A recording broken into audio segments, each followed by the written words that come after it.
بے پرواہ نہ چھوڑو، یہ کانوں کو بے پرواہ نہ چھوڑیں. مجھے کیوں سننا ہے حرام؟ اللہ نے کان اس لیے نہیں دیے.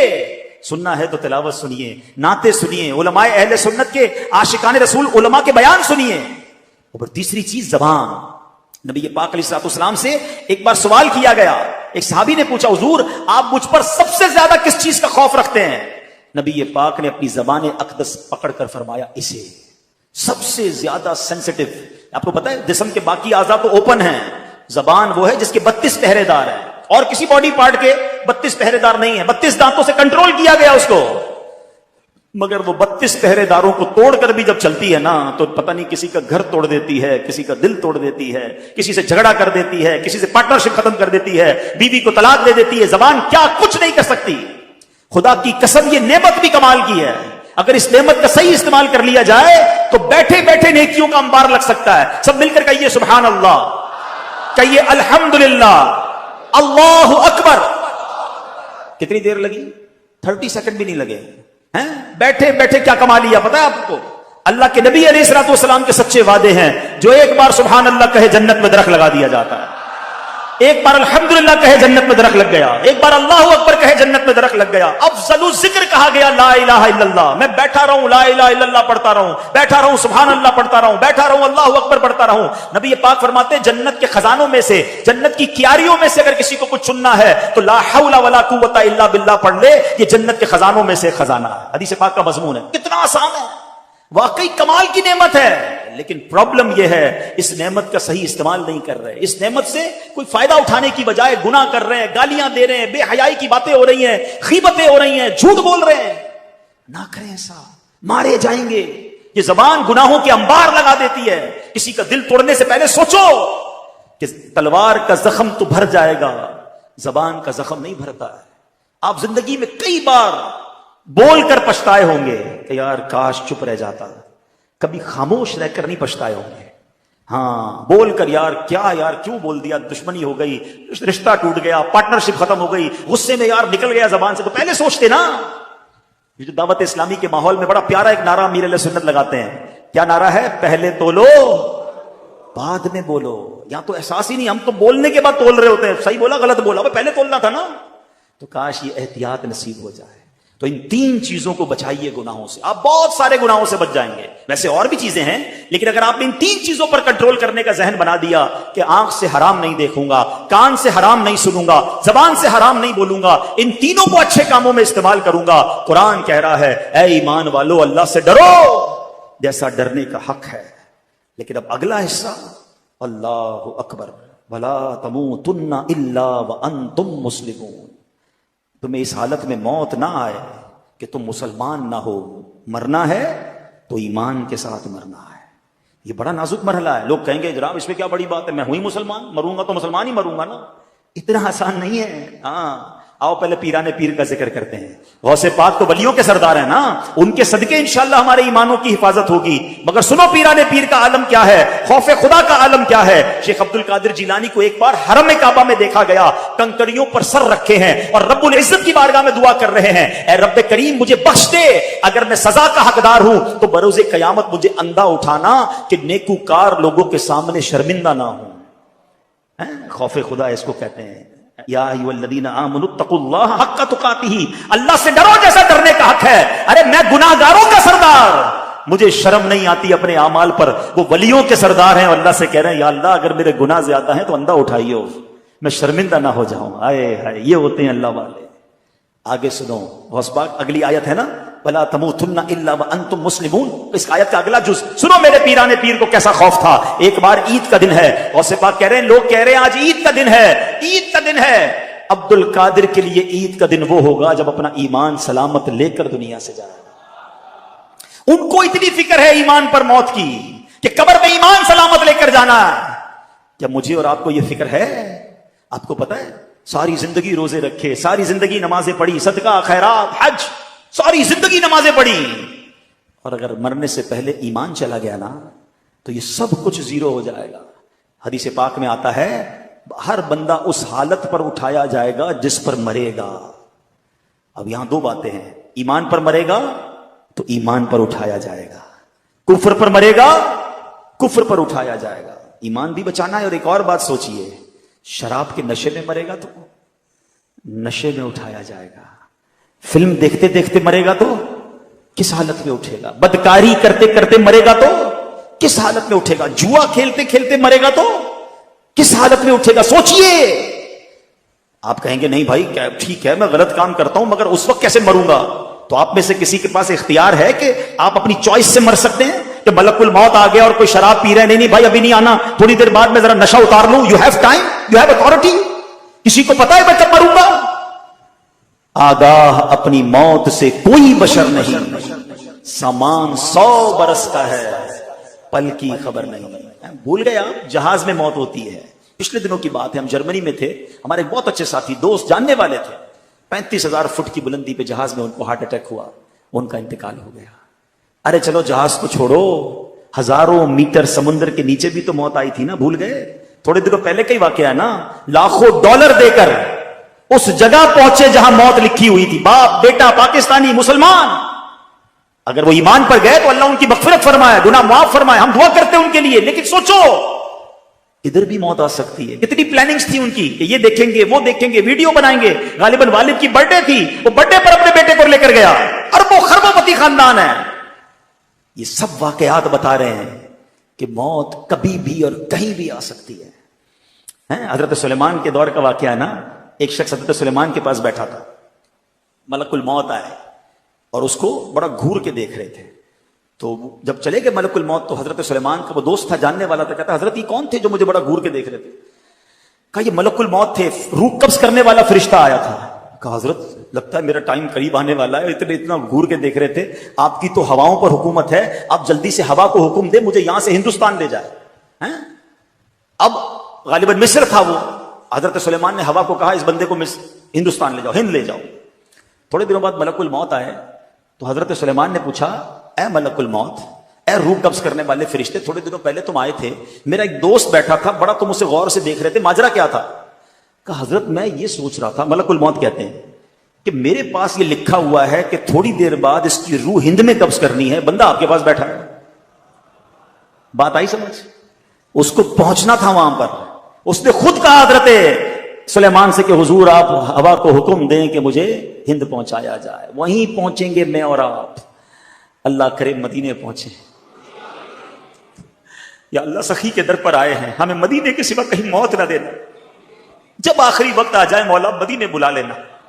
سبز گنبد کے جلوے ہوں, آقا کا جلوہ ہو, ایمان اور عافیت پر کلمہ پڑھ کے مدینے میں موت نصیب ہو جائے. خدا کی قسم خوش نصیب ہے جو مدینے میں مرتا ہے. نبی پاک نے فرمایا تم میں سے جس سے ہو سکے وہ مدینے میں مرے, کہ جو مدینے میں مرے گا میں اس کی شفاعت کروں گا. میرے پیارے اسلام میں 2 ٹارگٹ اب لے لو آج. ایک تو ایمان پر مرنا ہے اور برا خاتمہ نہ ہو, گناہوں کے دوران نہیں مرنا ہے. اب وہ بندہ سوچے جو شراب پیتا ہے کہ شراب پیتے پیتے مر تو سکتا ہوں نا. جو بدکاری کرتا ہے وہ سوچے بدکاری کرتے کرتے مر تو سکتا ہوں نا. جوا کھیلنے والا سوچے کہ جوا کھیلتے کھیلتے مر سکتا ہوں. چوری کرنے والا سوچے کہ کسی کا گھر لوٹ رہا ہوں, کسی کی جیب کاٹ رہا ہوں, کسی کو پستول دکھا کے موبائل چھین رہا ہوں, اسی وقت مر گیا. تو آقا نے فرمایا جس حالت میں مرے گا اسی حالت میں اٹھائے. کیا منہ دکھاؤں گا اللہ کو؟ ہے اللہ کی نافرمانی کرتے کرتے مروں, ماں باپ کو ستاتے ستاتے مر گیا تو کیا ہوا؟ کیا ہوگا سوچو. بھائی بہنوں کے ساتھ زیادتی, اپنی بہنوں کی وراثت پر قبضہ کر کے مر گیا تو کیا اللہ کو منہ دکھاؤں گا؟ مرنا ہے یاد رکھنا, مگر بری موت نہیں مرنا ہے. اب مجھے بتاؤ تمنا سب کی کیا ہے؟ کہ نماز میں موت آ جائے, سجدے میں موت آ جائے, قرآن پڑھتے پڑھتے موت آ جائے, کلمہ پڑھتے پڑھتے موت آ جائے, مسجد میں موت آ جائے, ہے نا تمنا. اب میں آپ سے سوال کرتا ہوں, سچی اپنے دل سے سچا جواب دینا. بتاؤ کس کا چانس زیادہ ہے اچھی موت کا؟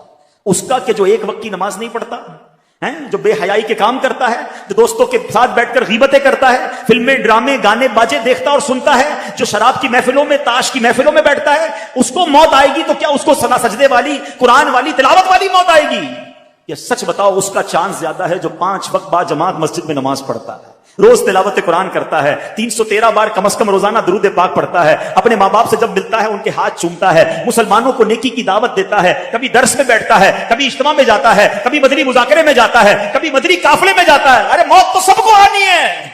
دل سے اپنے دل پہ ہاتھ رکھ کے بتاؤ کس کا چانس زیادہ ہے کہ انشاءاللہ جس کی اچھی موت آئے گی؟ یقیناً اس کی آئے گی جو روزانہ اچھے کام کر رہا ہو. میں سچ بتاؤں، عقل مند وہ ہے، وہ کام چھوڑ دو جس حالت میں مرنا نہیں چاہتے، کیونکہ اگر اس حالت میں مر گئے نا تو واقعی مارے جائیں گے۔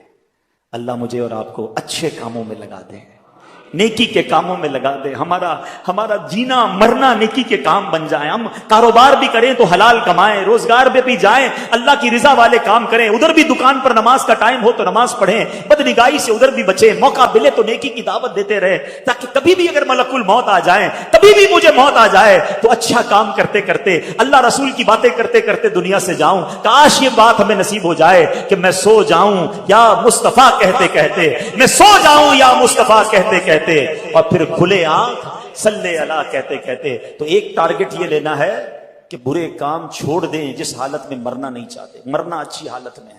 اور دوسرا ٹارگٹ کیا ہے؟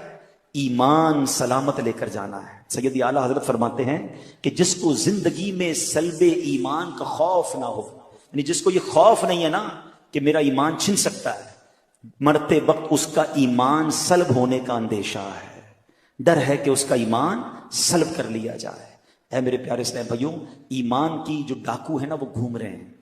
ہاں اس وقت بہت برا حال ہے، بڑی پلاننگ کے ساتھ میرے اور آپ کے ایمان کو چھیننے کے لیے شیطان نے پلان کیا ہوا ہے۔ شیطان بڑا مردود ہے، وہ تھوڑی چاہتا ہے میں اور آپ ایمان لے کر جائیں، وہ چاہتا ہے میں تو جاؤں گا جہنم میں، ان کو بھی ساتھ لے جاؤں۔ تو مذہبی حلیہ اپنا کر کوئی سوشل میڈیا پہ بیٹھا ہوا ہے، کوئی انٹرنیٹ پر بیٹھا ہے، کوئی جناب قرآن کی اپنی تفسیر بیان کر رہا ہے، کوئی حدیثیں بیان کر کر کے لوگوں کو گمراہ کرنے کی کوشش کر رہا ہے، اور بھولے بھالے مسلمان سب کی باتیں سن رہے ہیں، سب کو فالو کر رہے ہیں، سب کو دیکھ رہے ہیں اور پریشان ہو رہے ہیں۔ مجھے سمجھ نہیں آتا، ایک بات بتاؤ، آپ کو گھر بنانا ہو تو موچی سے بناتے ہیں بلڈر سے بناتے ہیں؟ بلڈر سے بناتے ہیں، موچی کا کام نہیں ہے۔ چپل بنانے ہوتے تو موچی سے بناتے ہیں، دوائی لینی ہوتی ہے تو موچی سے نہیں لیتے، ڈاکٹر سے لیتے ہیں۔ جس کام کی ضرورت اس کے ایکسپرٹ کے پاس جاتے ہو نا۔ تو میرا دین اتنا مظلوم ہو گیا کہ جو سکھائے اس سے سیکھنا شروع کر دو گے۔ دین بھی سیکھنا ہے تو عاشقان رسول علماء سے سیکھنا ہے، اور دیکھنا ہے کہ ان کے دل میں صحابہ کی محبت ہے کہ نہیں، اولیاء کی محبت ہے کہ نہیں، اہل بیت کی محبت ہے کہ نہیں، رسول پاک کی محبت ہے کہ نہیں، اللہ سے محبت کرتا ہے کہ نہیں۔ ارے جو ان ہستیوں سے محبت نہیں کرتا اس کا میں نے کیا کرنا ہے؟ یہ سب چیزیں آپ نے سیکھنی ہوں گی۔ اے میرے پیارے اسلامی بھائیوں، یہ بڑا پرفتن دور ہے، دین کے نام پر ہمارے ایمان پر ڈکیتی ڈالی جا رہی ہے۔ اعلیٰ حضرت نے 100 سال پہلے سمجھا دیا تھا، سونا جنگل، رات اندھیری، چھائی بدلی کالی ہے، سونے والوں جاگتے رہیو، چوروں کی رکھوالی ہے۔ ارے چور ہی رکھوال بن گئے ہیں، آنکھ سے کاجل صاف چرا لے، یا وہ چور بنا کے ہیں، تیری گچڑی تاکی ہے اور تو نے نیند نکالی ہے۔ ہمیں اپنے آپ کے اپنے ایمان کو بچا کر اپنی ایمان کو سلامت لے کر قبر میں جانا ہے۔ تو ایک تو یہ بات کہ ہمیں علماء کرام سے مربوط رہنا ہے، عاشقان رسول علماء کرام سے۔ اور آج دعوت اسلامی کا ماحول آپ کے سامنے ہے، سبحان اللہ، صحابہ کی محبت بھی دیتا ہے، اولیاء کرام کی محبت بھی پلاتا ہے، اہل بیت سے بھی پیار کا درس ملتا ہے، عشق رسول کے جام بھی بھر بھر کے پلائے جاتے ہیں، کوالیفائڈ سرٹیفائڈ مفتیان کرام علماء کرام موجود ہیں، ماشاءاللہ مستند کتابیں لکھی جا رہی ہیں۔ تو جب اتنا کچھ دعوت اسلامی کے پاس موجود ہے تو کیوں نہ ہم اس سے وابستہ ہو کر اپنے ایمان کی حفاظت کریں۔ ایک اور اہم بات، آخری بات، باتیں تو بہت ساری ہیں مگر ٹائم کافی ہو گیا ہے۔ ایمان کی حفاظت کے لیے ذرا سنیے گا، آقا علیہ الصلوۃ والسلام فرماتے ہیں آدمی اپنے دوست کے دین پر ہوتا ہے، اسے یہ دیکھنا چاہیے کہ کس سے دوستی کر رہا ہے۔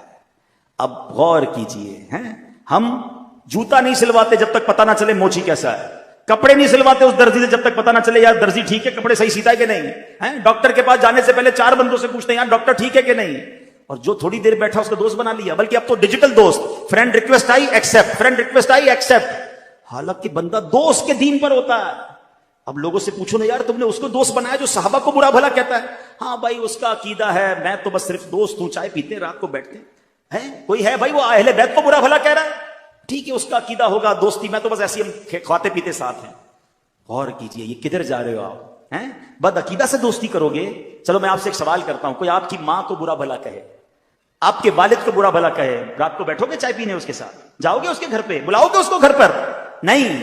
میری ماں کو برا بھلا کہے میں اس کا گریبان پکڑ لوں، اور مومنین کی ماں کو برا بھلا کہے میں اس سے دوستی کروں؟ میرے والد کو برا بھلا کہے مجھے بالکل نہیں پسند ہے، صحابہ کو برا بھلا کہے مجھے کوئی ٹینشن نہیں ہے، ہمارے خاندان والوں کو برا کہے تو مجھے کوئی میں جان لے لوں اس کی، اولیاء کرام کے بارے میں بکواس کرے جو اللہ کے دوست ہیں مجھے کوئی پرابلم نہیں ہے۔ کس سے دوستیاں لگا رہے ہو؟ وہ کیسے میرا دوست ہو سکتا دوست دوست کے دین پر ہوتا ہے. اللہ کرے کہ دوست بنانے سے پہلے ہم چیک کریں کہ اس کا دین ایمان کیا ہے, اس کا عقیدہ کیا ہے, اور یہ سب سے زیادہ ضروری ہے. اگر وہ اللہ رسول کا نہیں, صحابہ اہل بیت کا نہیں, چاہے میرا رشتہ دار کیوں نہ ہو, میرا اس سے کوئی تعلق نہیں ہے. الحب فی اللہ بل بغض فی اللہ, محبت بھی اللہ کے لیے ہے, اگر دشمنی ہے تو اللہ کے لیے ہے. ذاتی کوئی دشمنی نہیں, ذاتی کوئی محبت نہیں. آخری بات سن لو, امام حسن مجتبی نے ایک بار مولا علی سے سوال کیا, نواسہ رسول ہے نا, کہتے ہیں اے بابا جان کیا آپ مجھ سے پیار کرتے ہیں؟ کہاں بیٹا تم سے پیار کرتا ہوں. بابا جان آپ حسین سے بھی پیار کرتے ہیں رضی اللہ عنہ؟ کہاں میں حسین سے بھی پیار کرتا ہوں. آپ نبی پاک سے بھی پیار کرتے ہیں؟ کہاں آپ کے نانا جان سے بھی پیار کرتا ہوں. آپ اللہ سے بھی پیار کرتے ہیں؟ میں اللہ سے بھی بہت محبت کرتا ہوں. چھوٹی عمر میں تھے, کہتے ہیں بابا جان ایسا کیسے ہو سکتا ہے, ایک دل میں اتنی ساری محبتیں جمع کر لی آپ نے؟ امام مولا علی تو پھر مولا علی ہے نا. کیسا جواب, آقا فرماتے میں علم کا شہر ہوں, علی اس کا دروازہ ہے. کہتے ہیں بیٹا دیکھتے نہیں جب نماز کا وقت ہوتا ہے سب کو چھوڑ کر اللہ کی بارگاہ میں حاضر ہو جاتا ہوں. محبت تو ایک سے ہی کرتا ہوں, اس کی وجہ سے باقی سب سے محبت کرتا ہوں.